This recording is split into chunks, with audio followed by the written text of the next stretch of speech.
بسم اللہ الرحمن الرحیم۔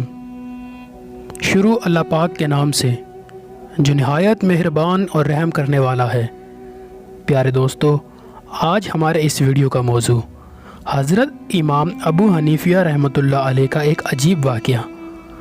ویڈیو شروع کرنے سے پہلے آپ لوگوں سے درخواست ہے کہ جس نے ابھی تک ہمارا چینل سبسکرائب نہیں کیا تو برائے مہربانی چینل کو سبسکرائب کر کے بیل آئیکن کو ضرور دبائیں تاکہ ہمارے آنے والی ہر نئی ویڈیو سب سے پہلے آپ تک پہنچے۔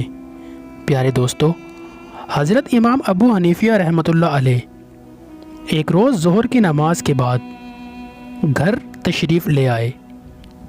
بلا خانے پر آپ کا گھر تھا۔ جا کر آرام کرنے کے لیے بستر پر لیٹے ہی تھے، اتنے میں کسی نے دروازے کے نیچے دستک دی۔ آپ اندازہ کیجئے، جو شخص ساری رات کا جاگا ہوا ہو اور سارا دن مصروف رہا ہو، اس وقت اس کی کیفیت کیا ہوگی۔ ایسے وقت میں کوئی آ جائے تو انسان کو کتنا ناگوار ہوتا ہے کہ یہ شخص بے وقت آ گیا۔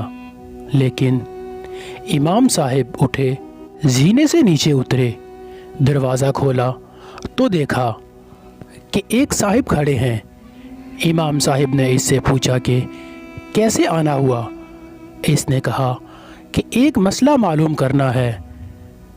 دیکھیے، اول تو امام صاحب جب مسائل بتانے کے لیے بیٹھے تھے، وہاں آ کر تو مسئلہ پوچھا نہیں، اب بے وقت پریشان کرنے کے لیے یہاں آ گئے۔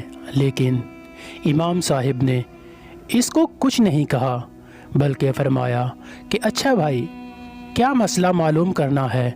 اس نے کہا کہ میں کیا بتاؤں، جب میں آ رہا تھا تو مجھے یاد تھا کہ کیا مسئلہ معلوم کرنا ہے، لیکن اب میں بھول گیا، یاد نہیں رہا کہ کیا مسئلہ پوچھنا تھا۔ امام صاحب نے فرمایا کہ اچھا بھائی، جب یاد آ جائے تو پھر پوچھ لینا۔ آپ نے اس کو برا بھلا نہیں کہا، نہ اس کو ڈانٹا، بلکہ خاموشی سے اوپر چلے گئے۔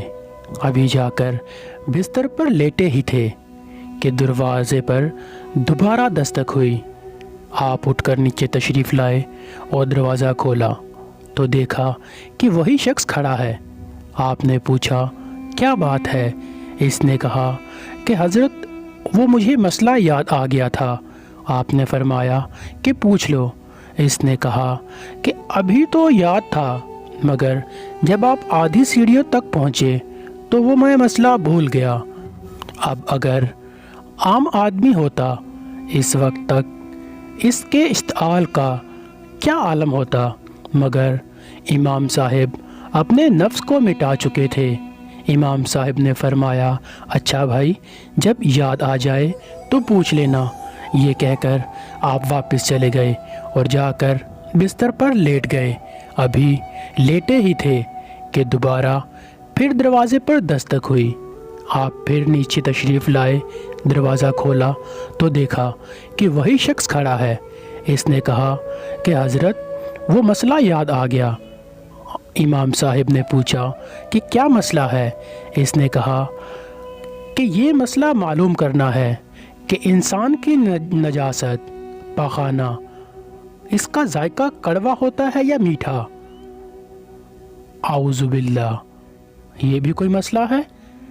اگر کوئی دوسرا آدمی ہوتا تو وہ اب تک ضبط بھی کر رہا ہوتا، تو اب اس سوال کے بعد تو اس کا صبر کا پیمانہ لبریز ہو جاتا۔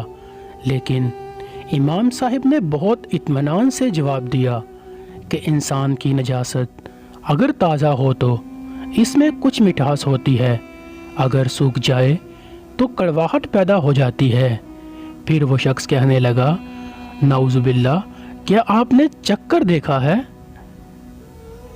حضرت امام ابو حنیفہ نے فرمایا کہ ہر چیز کا علم چکھ کر حاصل نہیں کیا جا سکتا، بلکہ بعض چیزوں کا علم عقل سے کیا جاتا ہے، اور عقل سے یہ معلوم ہوتا ہے کہ تازہ نجاست پر مکھی بیٹھتی ہے، خشک پر نہیں بیٹھتی۔ اس سے پتہ چلتا ہے دونوں میں فرق ہے، ورنہ مکھی دونوں پر بیٹھتی۔ جب امام صاحب نے یہ جواب دے دیا تو اس شخص نے کہا، امام صاحب میں آپ کے سامنے ہاتھ جوڑتا ہوں، آپ مجھے معاف کر دیجئے گا۔ میں نے آپ کو بہت ستایا لیکن آج آپ نے مجھے ہرا دیا۔ امام صاحب نے پوچھا کہ میں نے کیسے ہرا دیا؟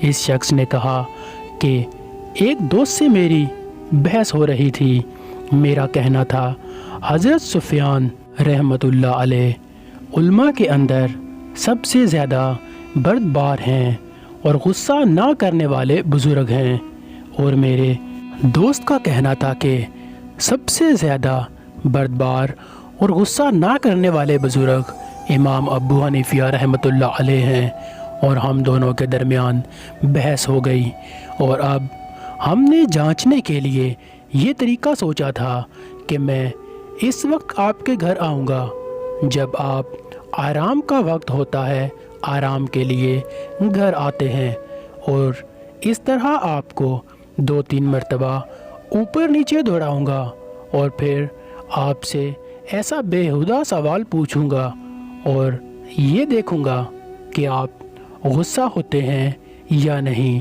میں نے کہا اگر غصہ ہو گئے تو میں جیت جاؤں گا، اور اگر غصہ نہ ہوئے تو تم جیت گئے، لیکن آج آپ نے مجھے ہرا دیا۔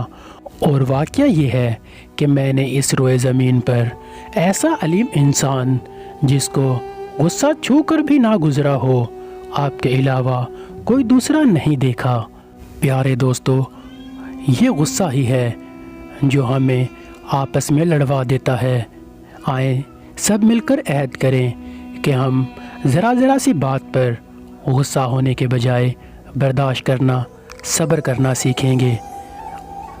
دعا ہے کہ اللہ پاک آپ کے ماں باپ کا سایہ ہمیشہ آپ پر قائم رکھے، آپ کو ہمیشہ آباد رکھے۔ اپنی دعاؤں میں مجھے ضرور یاد رکھیے گا۔ آپ کی دعاؤں کا طلبگار۔ اللہ حافظ۔